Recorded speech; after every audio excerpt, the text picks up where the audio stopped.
जू विशाखाजू चंपक लताजू चित्राजू तुंग विद्याजू इंद्रलेखाजू रंग देवीजू श्री सुदेवीजू और समस्त सहचरियां आठों पहर भाव में डूबी हुई श्री स्वामिनी जी को दुलार करती रहती हैं, जहां की महिमा वेद भी नहीं जानता। अलक्षम राधाख्यम निखिल निगमयी रप्यतितराम रसाम्भोधे सारम किमपि सुकुमारम विजयते। वहां मुझ अधम की पहुंच कैसे हो सकती है?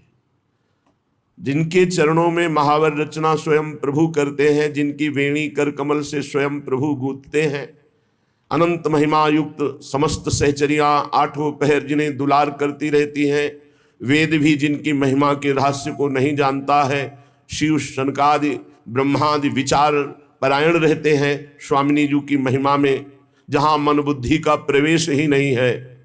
ऐसे दुर्गम स्थान महारानी जी के श्री चरणों में हमारी कैसे रति हो, हमारी कैसे पहुंच हो? बस एक ही उपाय दिखाई देता है, सकल अंग गुणहीन हो ताको यतन न कोई, एक किशोरी कृपाते जो कछु होई सो होई।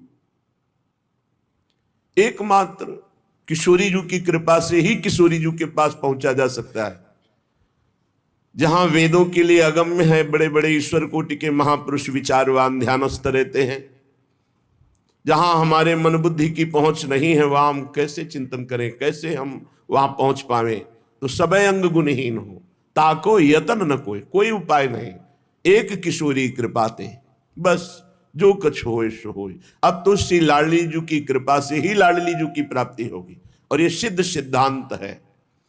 प्रियालाल की प्राप्ति प्रियालाल की कृपा से होती है। जिस पर प्रियालाल की कृपा है उस श्री धाम वृंदावन का दर्शन, वास, रसिकों का संग, रजरानी के प्रति अपार आस्था, निरंतर नाम रटने का स्वभाव, लीला गुण सुनने का व्यसन, ये कृपा पात्र के लक्षण है। लाडली जू से मिलने वाले हृदय की स्थिति अन्यत्र कहीं कोई अन्य आश्रय, अन्य भाव, अन्य चिंतन, अन्य रस, परमार्थिक सुवाता नहीं है। स्वार्थिक विषय भोगों की तो बात जाने दो, अन्य परमार्थिक नहीं सुहाता है।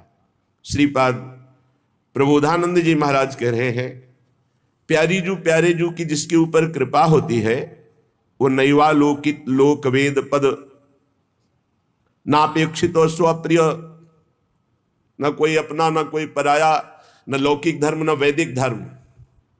जो प्रियाजू की प्रेम वृत्ति को प्राप्त करने का मार्ग है, श्रीपाद कह रहे हैं नैवा लोकित लोक वेद, वो न लोक रीति को न वेद रीति को, न स्वा प्रिय, न कोई अपना प्रिय है और न कोई पराया है, अर्थात किसी से कोई संबंध नहीं। जिसे भोरी सखी कहती है, ना काहू सो बोलिबो, ना कोई व्यवहार, अपनी कुंवर किशोरी को जियत निहार निहार, बस रात दिन राधा राधा राधा। और श्यामाजू की सेवा, श्यामाजू का चिंतन, श्यामाजू के लिए तन मन प्राण समर्पित, यही कृपा पात्र का लक्षण है। कृपा से ही ऐसा होता है, स्वयं कोई अहम से ऐसी साधना नहीं कर सकता। द्वंद्वैकांत रसा प्रविष्ट हृदय शेषाति धन्योत्तम, राधा कृष्ण रसान्मुहु पुलकितो नित्याश्रुधाराधर, चित्र प्रेम विकारवानवत कदा नंदामि वृंदावने। न लौकिक न वैदिक न स्व न पराया, न कोई अपना न कोई पराया, एकमात्र एकांतिक हृदय से मेरी महारानी श्री राधा रानी। ये वृंदावन है, वृंदावन का प्रेम रस है। जहां कहीं प्रेमियों की चर्चा होती है तो गोपी प्रेम की ध्वजा होती है, और ये ध्वजा जो फहरा रही है वो प्यारी जू के चरण रज के प्रताप से। आधाय मूर्धन यदा पुरदार गोप्या काम्यम पदम प्रिगुणैरपि पिच्छमौले, भावोत्सवेन भजताम रस काम धेनुम तम राधिका चरण रेणु महामिस्मरामि। ये किशोरी जू की चरण रज का प्रताप, प्रेम नहीं वालों के, वो किसी की तरफ नहीं देखता। प्रीति न काहू की कहानी विचारे, मार्ग अपमार्ग विथिकित मन को अनुसरत निवारे। मार्ग है कि अपमार्ग है, ये धर्म है कि अधर्म है, ये सब कुछ प्रेमी नहीं देखता। प्रीति न काहू की कान्य विचारे, प्रीति किसी की मर्यादा नहीं रखता, उसकी एक स्वतंत्र मर्यादा है, वो किसी की कान्य नहीं रखता। प्रेम में एक अपार बल है। ज्यों सरिता सावन जल उमगत सन्मुख सिंधु सिधारे, ज्यों ना दह मन दे कुरंगन प्रगट पारधी मारे। जैसे बाढ़ आती है तो फिर नदी को कोई रोक नहीं सकता समुद्र मिलन से, ऐसे ही प्रेमी के हृदय में जब उत्साह वर्धन होता है भगवत प्राप्ति का, तो लोक रीति वेद रीति अपना पराया ये सब त्याग कर एकमात्र प्रीतम के लिए प्राण हाहाकार कर उठते हैं। नहीं वावलोकन, वो कुछ नहीं देखता। प्राण चले जाएं पर प्रीतम का स्मरण न छूटे। प्राण तो तिनके के समान लगने लगते हैं जिसको प्रभु से थोड़ा भी प्यार हो जाता है। प्राणों का मोह तो अज्ञान के कारण होता है। प्रिया प्रीतम के एकांतिक रस में प्रविष्ट होने के लिए सबसे अपने मन को हटाकर मात तात सुत दार देह में मति अरुझय मति मंदा, हित किशोर को हुए चकोर तू लख वृंदावन चंदा। जहां जहां हमारा राग है वहां से मन हटाकर अनुराग रूप प्रियालाल के चरणों में समर्पित कर दिया। द्वंद्व एकांतरस प्रविष्टो हृदय शेषाति धन्योत्तम, धन्य धन्य धन्य तेज इनके उपास्य हैं। धन्योत्तम, जिसने अपने मन को प्रियालाल की कृपा बल से, गुरुदेव की कृपा बल से समेट कर प्रियालाल में लगा दिया, तो धन्य धन्य धन्य, उसका भूत धन्य, उसका वर्तमान धन्य, उसका भविष्य धन्य। धन्य धन्य धन्य तेज इनके उपास्य है। राधा कृष्ण रसान्मोह पुलकितो नित्याश्रुधाराधर। अब उसकी दशा बदल जाती है जो सब जगह से मन हटाकर प्रियालाल के चरणों में अर्पित कर देता है। बोले वो श्यामा श्याम के प्रेम में पुलकित अश्रुधारा बहाता हुआ अपना समय व्यतीत करता है। आंखों से अश्रु बह रहा है, हृदय में ध्यान है, मुख में नाम है, शरीर रोमांचित है। मम भक्ति युक्तो भुवनम पुनात, वो लोक के लोक पावन करने की सामर्थ्य रखता है ऐसा महात्मा। चित्र प्रेम विकारवान वत्कदानंदा में वृंदावने, ऐसे विचित्र प्रेम के विकारशील वर्धनशील प्रतिक्षण प्रेम बढ़ रहा है। ये दिव्य है। प्रतिक्षण वर्धनशील प्रेम में एक विचित्र दशा को प्राप्त होकर हम कब वृंदावन में आनंद से झूमेंगे, झूम झूम करके, नाच नाच कर, गा गा कर, रो रो कर अपने प्रीतम को, श्यामा श्याम को कब वृंदावन में रिझाएंगे। हसन नृत्यन गायन अति पुलकितो त्यश्रुनयनो मुहुस्तंभ स्वेदा द्यति मधुर भावैश्च वलितः। कदा वृंदारण्यम निज दयित राधा मधुपतौ मुदा ध्यायम ध्यायम चिरमदिवसाम्युन्मद रसः। ऐसे मैं कब वृंदावन वास करूंगा। कभी अपनी प्रियाजू को रिझाने के लिए नाच रहा हूं, प्रियाजू को रिझाने के लिए, किसी और के लिए देखना नहीं। मन से भी यह दृष्टि नहीं जानी चाहिए कि कोई और देख रहा है, सिर्फ अपने आराध्य देव के लिए। नृत्यम, अपने प्यारे जू की चेष्टाएं देखकर कभी कभी ऐसी हास परिहास रसिका हमारी स्वामिनी है कि उपासक उन्मत्त होकर खूब हंसता है। हमारी स्वामिनी जो हास परिहास रसिका है, बहुत विनोद होता है प्रिया प्रीतम सहचरियों में, ये एकांतिक रस है। हास परिहास में सब निमग्न, तो उन चेष्टाओं को देखकर उपासक कभी हंसता है। अचानक ध्यान बदल जाता है, अरे इतना समय हुआ अभी प्रियालाल मिले नहीं, चिल्ला चिल्ला कर रोने लगता है। एकदम भाव समाधि लगी, सामने प्रियालाल गाने लगता है, नाचने लगता है। ऐसी प्रेम दशा, पुलकित शरीर, नेत्रों में अश्रु, हृदय में महान भाव, अपने प्रीतम श्री राधा मधुपति अर्थात श्यामा श्याम का ध्यान करते हुए रसोन्मत्त होकर मैं कब अखंड वृंदावन वास करूंगा। वृंदावन प्रेम समुद्र है। वास का मतलब है खत्म खेल। जिसका आना जाना मिट गया, उसका आना जाना मिट गया। जिसने वृंदावन का अखंड आश्रय ले लिया, मिट गया आना जाना। विश्वास करो, ये धाम है अपने प्रभाव से अनंत जन्मों के सब संस्कारों को भस्म करके भगवत प्राप्ति करा देता है। पर भगवत प्राप्ति की इच्छा जिसके अंदर हो वो नहीं तो यहां भी पापाचरण कर बैठेगा, यहां भी मनमानी आचरण कर बैठेगा। अगर संत सदगुरुदेव के द्वारा कमान में चढ़ाकर जैसे बाण मारा जाता है, लक्ष्य भेद देता है, ऐसे साधक को अपनी इच्छा पर चढ़ाकर, आज्ञा पर चढ़ाकर लक्ष्य भेद, नहीं तो फंसा लेती माया। ये भक्ति अगर इसको ज्ञान और वैराग्य का सपोर्ट न मिले तो प्रेम लक्षणा भक्ति तक नहीं पहुंच सकती, जो साधारण भक्ति है। इसे ज्ञान और वैराग्य की अत्यंत आवश्यकता है। महामहिम श्री कृष्ण द्वैपायन भगवान व्यासदेव जी द्वारा रचित श्रीमद् भागवत का जहां तक वो चाहे रसास्वादन किया जाए, क्योंकि हमारे यहां पूर्णता नहीं है। कभी भी आप देख लेना, प्रेम में पूर्णिमा नहीं, इसलिए हमारा कभी कोई पूर्ण नहीं होता। प्रतिक्षण वर्धमान है पर कभी पूर्ण नहीं होता। हमने देखा कभी पूर्ण नहीं होता।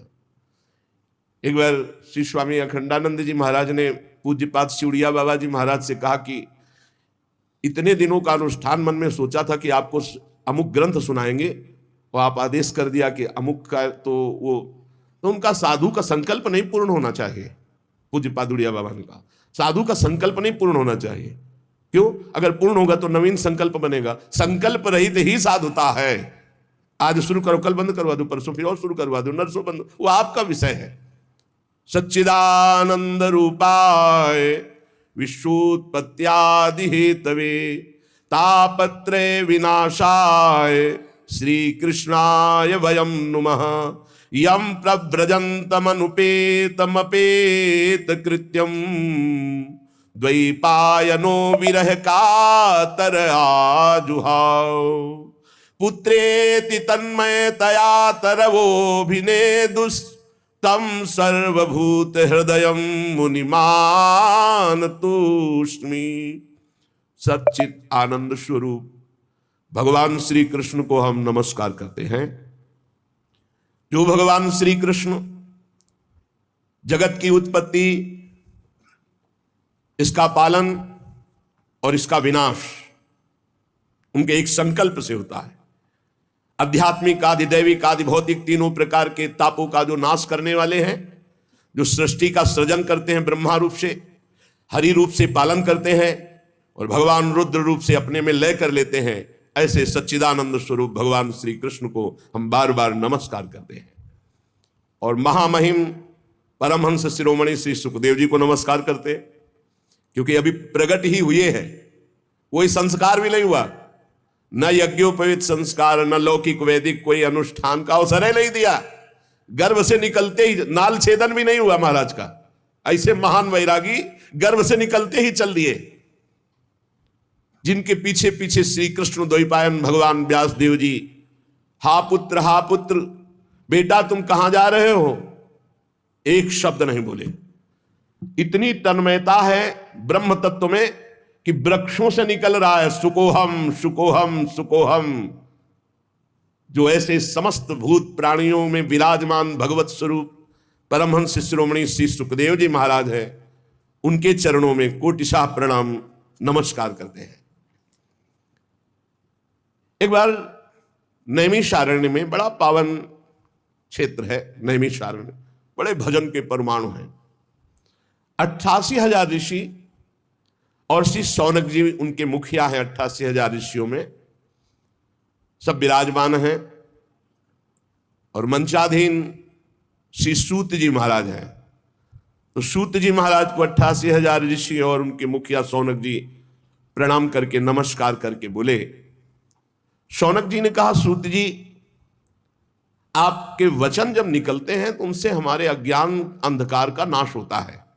अज्ञान ध्वांत विध्वंस कोटि सूर्य समप्रभ श्रुताख्यायी कथा सारम मम कर्ण रसायनम।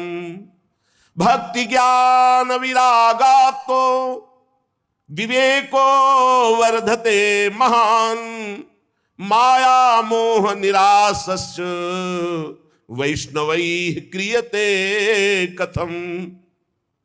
हे सूत जी महाराज, आपके वचन करोड़ों करोड़ों सूर्यों के समान हैं, क्योंकि अज्ञान अंधकार का नाश कर रहे हैं।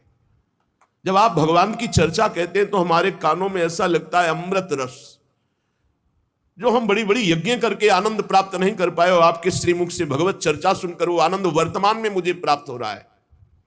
भक्ति, ज्ञान और वैराग्य से प्राप्त होने वाले महान विवेक की वृद्धि किस प्रकार से होती है, ये हम आपसे पूछते हैं।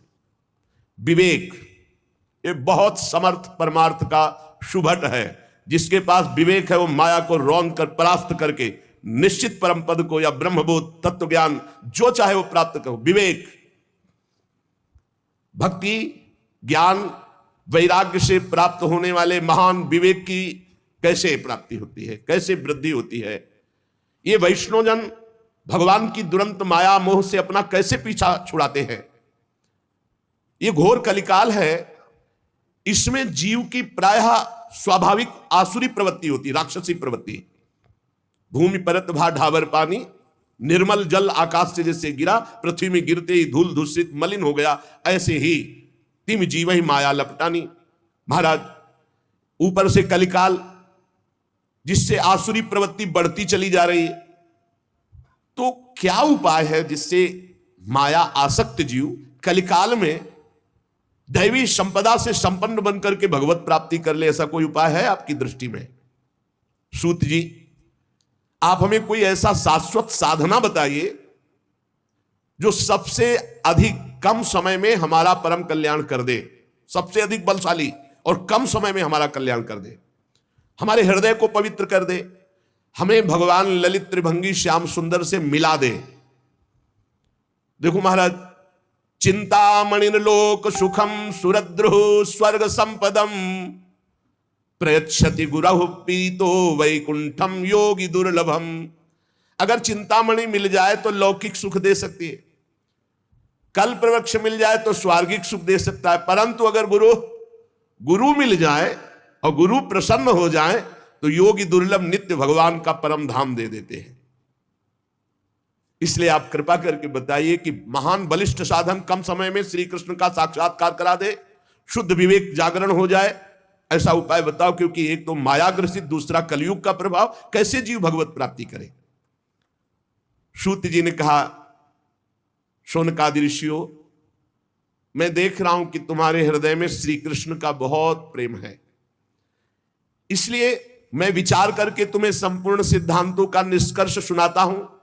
ध्यान से सुनो, ये तुम्हारे जन्म और मृत्यु के भय का नाश कर देगा। ध्यान से सुनो। जब जीव के हृदय में भक्ति जागृत होती है, ऐसी भक्ति जिसका प्रतिदिन प्रवाह बढ़े, वो प्रवाह जीव को भगवान श्री कृष्ण के समीप ले जाता है, भक्ति का प्रवाह। और उसके ऐसे आचरण बनने लगते हैं कि भगवान प्रसन्न हो जाते हैं। जहां भगवान प्रसन्न होते हैं, ये माया अपने आप हटने लगती, फिर उसमें कोई बाधा नहीं पहुंचाती। मैं तुम्हें साधन बताता हूं भगवान श्री कृष्ण को प्रसन्न करने का, सावधान होकर सुनो।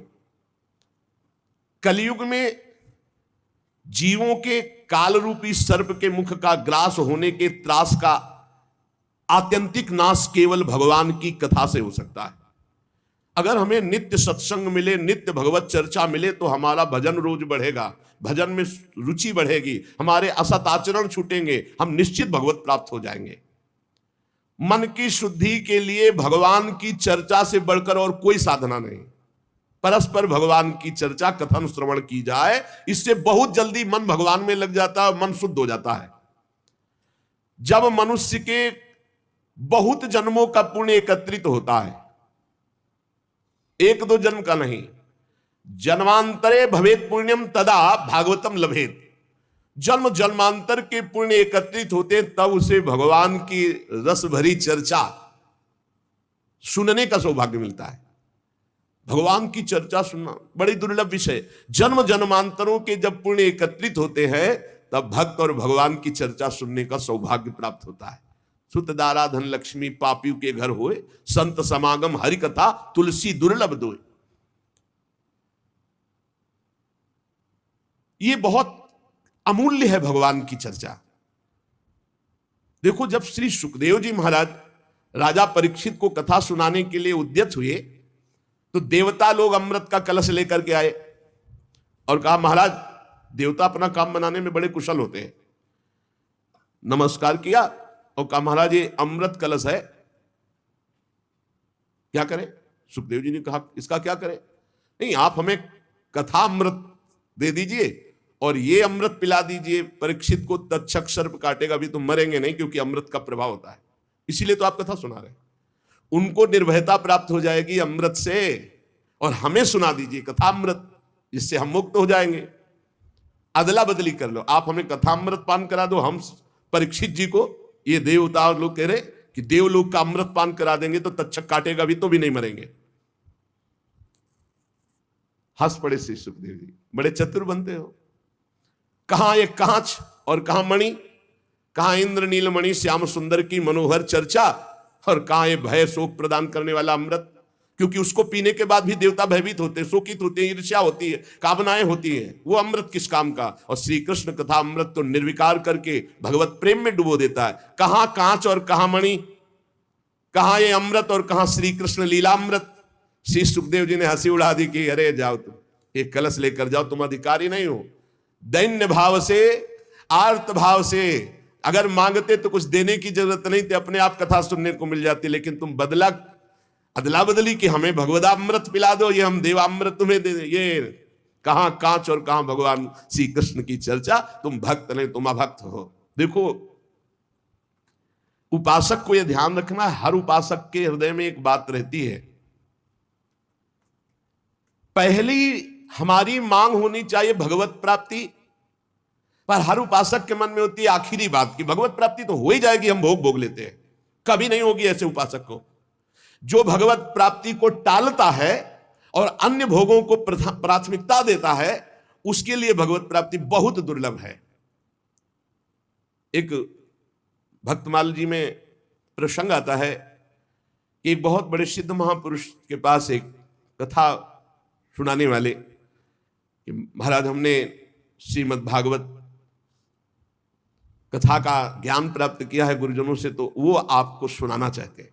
तो उनका अहोभाग्य, भगवान की असीम कृपा, आप कथा सुनाएंगे। 7 दिन भगवत चर्चा सुनी। इसके बाद कहा कथा सुनने के बाद कुछ भेंट देनी चाहिए, बोलो आप क्या चाहते हो। सिद्ध पुरुष थे, पता था उनको। तो उनका भगवान संतान नहीं है, अगर एक संतान हो जाती, जाओ 7 दिन कथा सुनाने का फल हमारे भजन के प्रभाव से तुम्हारा नवीन प्रारब्ध बनेगा और तुम्हारी संतान होगी। और हाँ, भगवान संतान भी हो गई पर धन नहीं है तो कैसे हम पालन पोषण करेंगे, इसलिए आपकी कृपा से कुछ ऐसा विधान बन जाए कि हमारा परिवार चलता रहे, इससे कुल परंपरागत हमें लक्ष्मी की प्राप्ति हो। हरि चर्चा सुनाई है, विधान बन जाएगा, धन का भी बन जाएगा।